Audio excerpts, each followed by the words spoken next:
And ఇట్లా అగ్రెసివ్గా ఇట్లా మాట్లాడుతుంటే స్టేజ్ మీద కావచ్చు, ఈ బైట్స్లలో ఇంటర్వ్యూస్లలో కావచ్చు, డాడీ ఎక్స్ప్రెషన్ ఏముంటుంది? ఏమరా కొంచెం జాగ్రత్త అంటాడా, లేకపోతే మాట్లాడి నేను చూసుకుంటా అంటాడా? లేదు సార్, డాడీ మమ్మీ భయపడతారు. మాట్లాడకట్లా అంటారు, కానీ నాకు లాజిక్ అర్థం కాదు. అంటే తప్పు ఉంటే నా అంత సైలెంట్గా ఎవడు మాట్లాడు. తప్పు ఉంటే ఒప్పుకుంటా, లొంగాలంటే కష్టమవుతుంది. తగ్గి లేకపోతే మన దగ్గర అణిగిమణిగి ఉండాలి. వంగాలంటే ఉండొచ్చు సార్.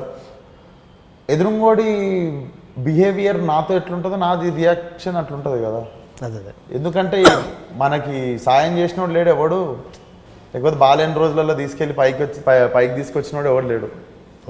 అంతా ఇక్కడ దాకా ఇదే యాటిట్యూడ్తో వచ్చినాం. నేను ఇక్కడ దాకా ఇదే యాటిట్యూడ్తో వచ్చినా సార్. ఇప్పుడు ఇది మార్చుకుంటే పోతుందేమో నాకున్నది.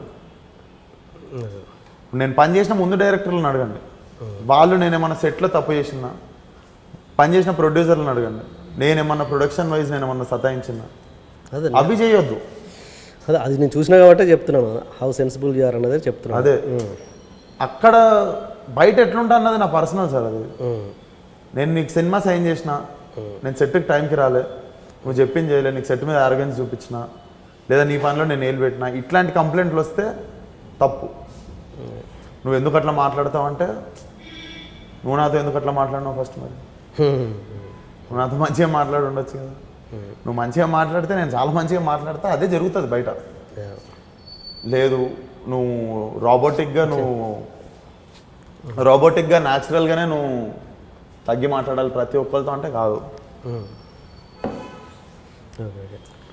కానీ చెప్తారు అందరూ ఇదే సజెషన్ ఇస్తుంటారు, మార్చుకొని. నాకు ఈరోజు అయితే ఒక మాట అనుకున్నా, ఈరోజు ఇంత కాంట్రవర్సీ అయ్యి ఇంత లొల్లి అయిన తర్వాత నచ్చకపోయినా కొంచెం సైలెంట్గా అయితే ఉందాం అనుకుంటున్నా. సైలెంట్గా అంటే మెల్లగా మాట్లాడడానికి చేత కాదు, కానీ మాట్లాడకుండా వెళ్ళిపోతా, పని చూసుకొని వస్తా అంతే. ఓకే, కొంచెం ఎఫెక్ట్ పడ్డది అనుకోవాలి నిన్నటిది ఈరోజు. సో ఆ రెండు విషయాల్లో రిగ్రెట్ ఫీల్ అయినావు? ఆ స్టేజ్ మీద మాట్లాడిన దానికి, స్టేజ్ మీద మాట్లాడిన దానికి రిగ్రెట్ ఎందుకు ఫీల్ కావాలి సార్? కాలేదా? ఓకే, అది రిగ్రెట్ ఫీల్ కాలేదు. అది నిన్న జరిగిన ఇన్సిడెంట్. అంటే నేను ఛాన్స్ ఇచ్చిన, నా తప్పు ఎంత ఉంది, నేను ఎంత చేసినా వదిలేయండి అంటే నేను కాన్షియస్ ఉండేది అరే నువ్వు ఇట్లా చేస్తే దీన్ని పట్టుకొని మిస్యూజ్ చేసుకునేటోళ్ళు రెడీగా ఉన్నారు నీకు అని నువ్వు ఆలోచించలే చూసినావు, అక్కడ నువ్వు లూజర్ అని నేను అనుకున్నా. సో ఆ ఛాన్స్ ఇచ్చుకోను. ఆ వీడియో విషయంలో ఏమన్నాడు డాడీ? ఏ విషయంలో? వాట్సాప్ వీడియో తిడతాడు సార్. ఏమంటాడు, ఏం పిచ్చిపిచ్చుకుందా నీకు అది ఇది అని చెప్తే నువ్వు టెన్షన్ పడకు, అది నేను అట్లయితే అనుకోలేదు. అది అయినా ఇన్స్టాగ్రామ్ సోషల్ మీడియా ఇప్పుడు ఇక్కడ కాబట్టి మన వాళ్ళు లాగుతారు, బయట అయితే వేరే లెక్క ఉండేది. ఇప్పుడు మామూలుగా నువ్వు ఏ బ్యాక్గ్రౌండ్లో పెరిగినావు విశ్వక్? అంటే ఏంది, అంటే నాన్న ఏంటి, పెద్ద దార్కారియా లేకపోతే ఏంటి, కరాటే రాజు అని అంటారు పేరంటారు, ఏంది అసలు? Daddy karate master sir. అదే మాస్టరు, బట్ ఏంటి దార్కారీ టైపా లేకపోతే ఎట్లా? దార్కారీ కాదు, daddy very soft. Karate master. నేర్పించేటప్పుడే you should only learn this as a art form, ఎవరిని అటాకింగ్ చేయడానికే లేదు అని చెప్పి నేర్పిస్తారు. So that is the first discipline he teach to people. And ఎవరిని చెయ్యొద్దని నేను చెప్పి నేను పెంచిండు. చాలా తప్పు మాట్లాడి నువ్వు అరువు వాది చెయ్యి ఎత్తడం చాలా తప్పు ఇంకొకరి మీద అని చెప్పి పెంచిండు. డాడీ ఎప్పుడు ఎవరి మీద చెయ్యి ఎత్తలేదా? డాడీ లేదు, ఎత్తాడు సార్. చిన్నగా ఉన్నప్పుడు ఆయనకి 8 years అప్పుడు ఆయన దిల్సుఖ్నగర్ కోనార్క్ థియేటర్ కాడ ఎవరో క్లాస్మేట్స్ వచ్చి 4-5 కొట్టేసిరు అని చెప్పి మా నాన్నమ్మ తీసుకెళ్ళి కరాటే క్లాస్లో జాయిన్ చేసింది. 7 years ఏజ్ అప్పుడు. సో అప్పటి నుండి ఈ became martial arts guru and is state martial arts director ఇప్పుడు. సో ఎక్కడ కరాటే ఎగ్జామ్స్ జరిగినా daddy is like state director, examine చేస్తాడు. Yeah, very non violent person. నువ్వు పుట్టి పెరిగింది ఎలాంటి పరిస్థితుల్లో, ఎలాంటి వైలెన్స్ అలాంటి పరిస్థితుల్లో? లేదు సార్, అయ్యో వైలెన్స్ ఏం లేదు, కానీ ఈ రేజ్ ఉంటుంది కదా జర. మా దిల్సుఖ్నగర్లో ఎక్కడ చదివినావు? దిల్సుఖ్నగర్. ఏ కాలేజ్, ఏ school? College little flower, Uppal. Okay, Uppal little flower. నాకు ఆడికి వెళ్ళే మొత్తం హైదరాబాద్.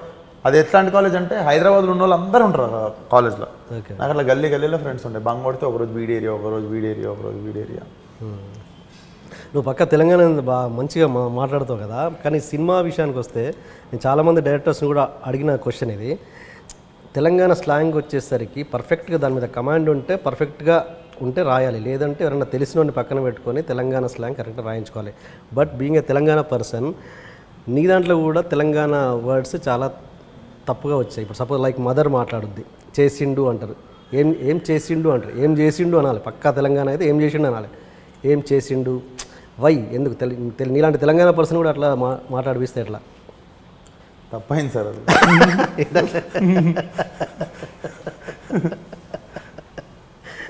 వాళ్ళంటే వాళ్ళు చేశారంటే పాపం వాళ్ళకి తెలియదు. ఓకే, నా direction fault, one small mistake. అది అంటే రియలైజ్ అయినా లేదా ఆ విషయంలో అయినా సార్, నేను తరుణ్ అనుకుంటాం ఇట్లా, అదొకటి వచ్చినప్పుడు should have been better man. At least డబ్బింగ్లో తెలుస్తుంది కదా.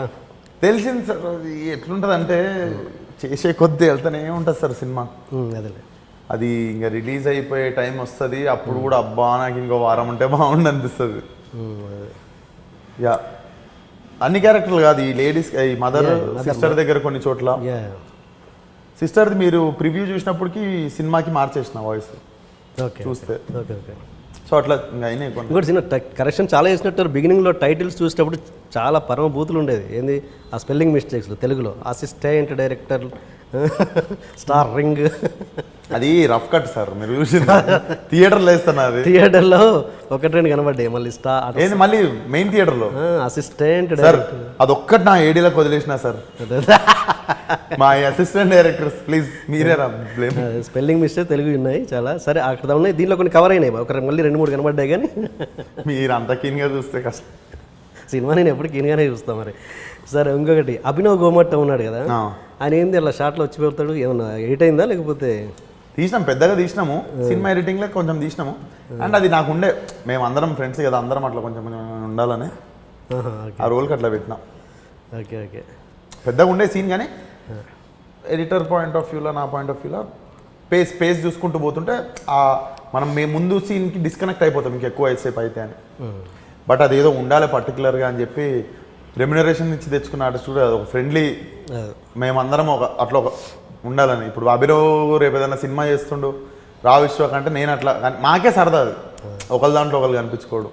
Okay okay okay. And Tarun ఏంటి చాలా అసలు ఫస్ట్ బిగినింగ్ అసలు నీకు సినిమా చేయడం ఇష్టం లేదంట. 2 నెలలు. ఎందుకు ఇష్టం లేదు, మళ్ళీ ఎందుకు ఇష్టం వచ్చింది? ఎందుకు ఇష్టం లేదంటే ఎవరు నమ్ముతాడు సార్. వచ్చిండు, హీరో చేసిండు నా సినిమాలు, ఇప్పుడు ఆ డైరెక్టర్ అంట నేను యాక్టింగ్ చేయాలంట, ఎవరైనా నమ్మరు కదా. మీరైనా అనుకోవచ్చు, మీరే ఏమనుకురు చెప్పండి, మీరు ఏమనుకుర్రు, మీరు నా సినిమా చేయండి అంటే.